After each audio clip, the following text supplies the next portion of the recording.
Alright everyone, before we begin today, just a quick note, videos this week as a whole are going to be a bit sporadic. I'm moving into a new apartment across the country, so things are a bit in limbo, a bit tough, but this was an idea I've had for a while, and one that honestly I think works well as a kind of shorter video, so happy to get this one out. Hope you guys enjoy this shorter video of mine, as you know, usually I shoot for 20 minutes, but today we're getting this one, so hope you enjoy, leave a like, and let's get right into it. Our story begins aboard the Invisible Hand flagship as it is flying through the wreckage of the Battle of Coruscant.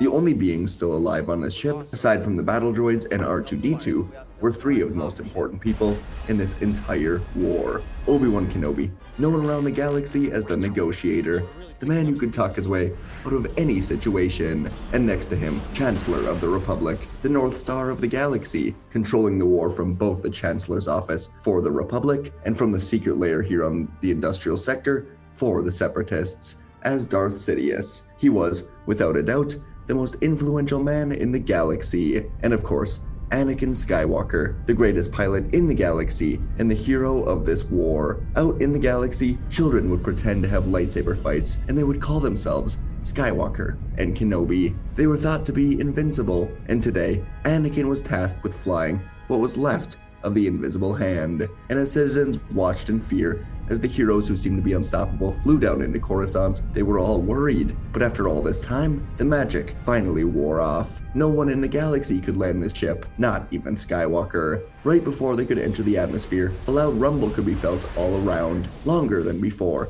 louder than before, and Anakin immediately knew it was too late. He turned, wanting to apologize, but Obi-Wan just smiled with understanding, saying that the Force will be with them. Palpatine wanted to panic, do everything he could to stay alive. He couldn't go out like this, so he decided it was worth exposing himself as a Sith Lord. He reached out both hands, using the Force to try and hold the ship together, but it was no use. He screamed in anger as the ship completely erupted in the sky, a ball of flames, consuming perhaps the three greatest members of the Republic in a single instant. From the executive building, Jedi Master Mace Windu was watching anxiously, praying to the Force for one more miracle from Anakin, but he saw the ship explode, and he knew how terrible this was going to be. And just behind him, secretly hiding near a pillar, away from the other senators, Padme Amidala watched the ship erupt. She couldn't believe it. There was no way to just accept it. Anakin was finally supposed to come back to her after so many months away. She had the greatest news to tell him, that she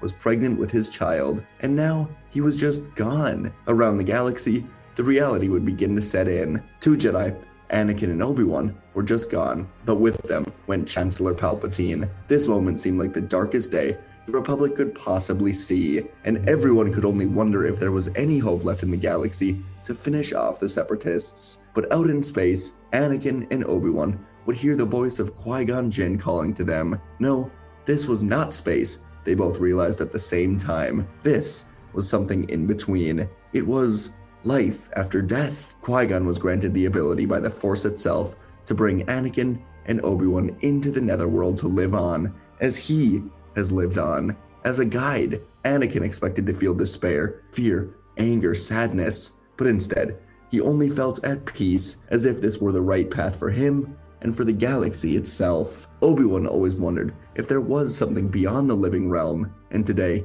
he would find the truth. Together, the two of them would experience memories of their lives, and Anakin would learn why he was brought here. He would see Padme, and he would see a future where two twins are born, in need of a guide. That would someday be the task given to Anakin and Obi-Wan. But back in the main galaxy, the aftermath of the battle on the Invisible Hand was beginning to set in. The reports that Anakin, Obi-Wan, and Palpatine died were all true.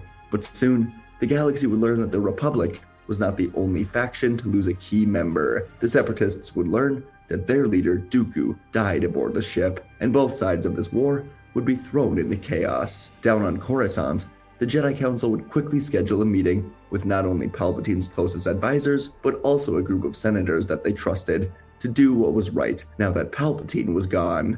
The leader of the council, Mace Windu, certainly did not wish for Palpatine to die, but it was not the worst outcome. Although Anakin and Obi-Wan would be missed, they succeeded in bringing down Dooku. He would remember that, and the council as a whole was losing trust in Palpatine more every day. They certainly didn't trust his inner circle, and so the Council and Senate Committee would discuss immediate action from here. Mas Amedda would say it is his right to step into place as interim chancellor. Mace Windu would argue that the Council suspects that there may be a Sith Lord within Palpatine's ranks by the name of Darth Sidious, and he thinks it's best that either the Jedi step into the Senate to lead until the war comes to an end, or someone not in the immediate circle of Palpatine takes over as Chancellor, at least for the time being. So, the choices would be either Mas Amedda, Mace Windu, or Bail Organa, and all three of them thought they were the best man for the job, as things would quickly get tense in this growing committee of Jedi and Senator leaders. Out on Utapau, though, General Grievous was elated. Not only was he taking credit for the deaths of Anakin, Obi-Wan, and Palpatine, but Dooku was dead, leaving him in charge of the Separatist army. At least,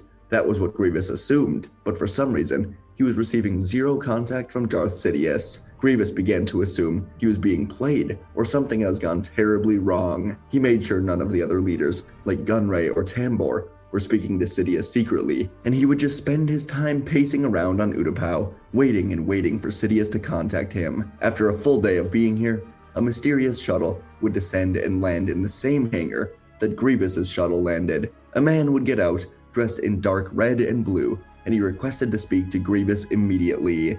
Grievous stormed into the room, demanding to know what was going on here, so the man introduced himself as Sate Pestage, and he said he is here on behalf of Darth Sidious. Grievous told the man to go on, and so he did, telling Grievous that Lord Sidious has died, and that is all he will learn of the matter. Sate said that he was tasked with the endgame in case this ever happened. Grievous growled in suspicion, but then decided he was intrigued enough to let this go on, and Pestage said he will show Grievous how he can win this war. Back on Coruscant, Padme Amidala had to get off the planet for a bit and just clear her head. She took off into space and began flying around the debris. It was both sad and comforting, knowing that right around here was where Anakin died. C-3PO sat in the seat next to her, scanning for a very specific signal, and after a while, the two of them found it. They found R2-D2, or what was left of him. And so when R2 was put back together in a top-tier Coruscant shop, the little droid would begin beeping excitedly. At first, it was excitement to see C-3PO and Padme, but it quickly turned into panic as R2 remembered something wild that happened just before the invisible hand exploded.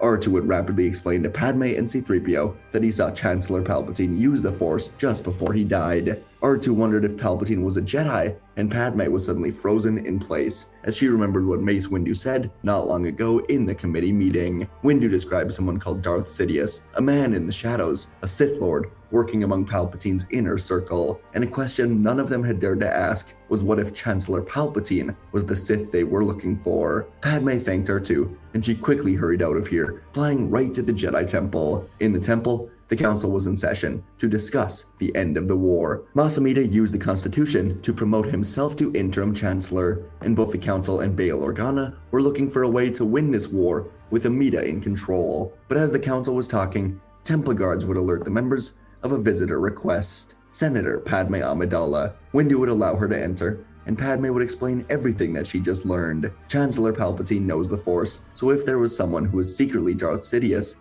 it must have been him. Yoda agreed this would make sense, as since Palpatine's death, the Separatists, and especially Grievous, were far too quiet. It were as if their shadow leader was killed unexpectedly, and so in council, it was decided that this had to be the case. Palpatine had to be Darth Sidious, and while it was known that this would fracture Republic morale if released, the Jedi also knew it would immediately cause fractures in Separatist leadership. So Mace Windu would work on crafting a message to the Separatists as a whole, knowing that one way or another, it would find its way to Grievous himself. In this carefully crafted message, Mace would outline to Grievous that he has been played for this entire war, as have the Jedi. Chancellor Palpatine was Darth Sidious, and that is the reason he assumes Grievous is worried and unsure of who to trust. Grievous would indeed be informed of this message sent to the CIS, and although he would dismiss it as Republic lies, a part of him deep down knew this had to be the truth. Sidious's disappearance lined right up with Palpatine's death, and as Gunray, Tambor, Sandhill, and the others learned of this, the infighting would quickly begin. Grievous was just given secret access to a reserve fleet of Separatist warships, but every minute, more Separatist allies seemed to be turning on him and on each other. He was sending out reinforcements to planets like Megiddo, Felucia, Cato Nemoidia, and various other battles, but at the end of the day, these battles meant very little, as the CIS began to crumble from the inside out. The Jedi Council would observe this response from Grievous, and they would wait for him to make a mistake and reveal his location, which, of course, he soon would. Grievous traveled to Cato Nemoidia to personally speak with Gunray and the Nemoidians, as they recently turned away from Grievous, thinking he knew the truth about Sidious the entire time. The two sides certainly did not trust each other, but this trip to Cato Nemoidia would be seen by Republic spies outposted here after the battle, and a Jedi team would be quickly prepared. There would be no need to spare any expense on which Jedi make the trip, and so as Grievous was aggressively negotiating to get the Trade Federation back on his side, he would be met by Windu,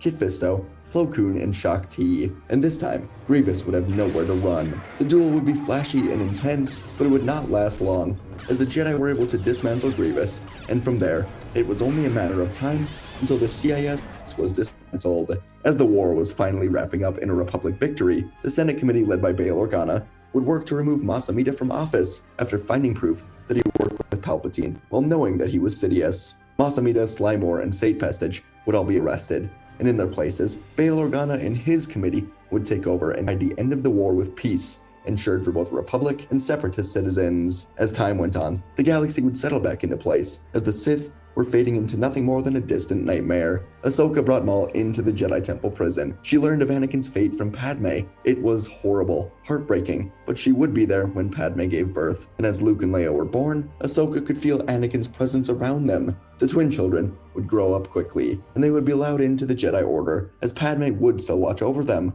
but she wanted to continue growing in her life of politics. The Republic rebuilding effort needed her, and it's where she belonged. As Jedi, Luke would be trained by Mace Windu himself, while Leia would be trained by Ahsoka Tano, who ended up returning to the Order after all. As they progressed, they would begin learning how to feel the Force around them, and most notably, how to speak to their father from the Force netherworld. Anakin and Obi-Wan would be guides to the Skywalker children as Force ghosts, helping them along the way, while helping the Jedi with their training to ensure that the Sith can never return. And folks, that is our shorter story today. One I enjoyed and one that was kind of built on a few key premises. This is a story that has been recommended for quite a while. So, and like it's kind of a, I don't want to say basic premise, but like, it takes away some key characters. So wanted to find a way to still keep it interesting. And I thought that kind of integrating Anakin and Obi-Wan's deaths and turning them into, well, Force ghosts, I thought that was a fun way to approach it and just kind of add a layer of mystery or just more fun, or just, it's not as fun if they just, I think, die and then go away. But yeah, I wanted R2-D2 to be kind of a turning point in this, helping 3PO, Padme, and the Council see the truth about Sidious, and then that just kind of tears apart the Separatists instead of tearing apart the Republic, just because they kind of expected it. So let me know what you thought. Shorter story, once again, sporadic videos this week, not sure when the next one's going to be out, hopefully in a few days, but yeah, appreciate you guys. Let me know what you want to see next, and I'll see you in the next video.